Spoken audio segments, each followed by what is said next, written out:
Bronwyn, the trouble is activist teachers now are demeaning traditions. Activist teachers are coercing their colleagues. The fact that a growing number of schools in New South Wales no longer have Grandparents' Day, but they now call them Grand Friends' Day. I mean, this just got creepy written all over it, for heaven's sakes. Grandparents should be seen as a positive, and I declare a couple of vested interests in that regard. And the idea that teachers say, oh, no, grandparents, no, we've got to call them grand friends. What does that mean, Bronwyn? Well, it's a load of old codswallop, isn't it?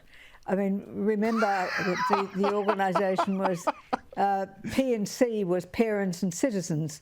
What's the matter with grandparents and citizens if you want to be inclusive of people who are in an extended family relationship or just a good friend?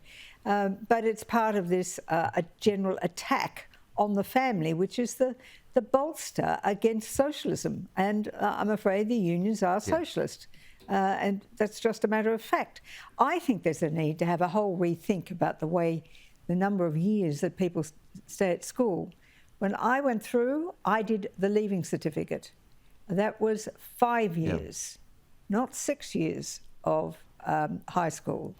And it was only, the seventh year was only brought in to deal with the great boost in the number of children who were born in post-1945 because they didn't feel that they could put them into jobs adequately, so they'd keep them at school a year longer. So you've got these poor young teachers, and it is a feminised industry. You have these poor young girls who come out of, graduate as a teacher, then they can be sent to a very tough school, and they might be teaching 18-year-old, very muscular, very men, because you're a man at 18, and trying to have discipline and try to have order. No wonder they're in a difficult position and traumatised. So I think there's a need to sort of say, just not good. No, it's not. So why can't we go back to teaching what needs to be taught in those 5 years instead of 6?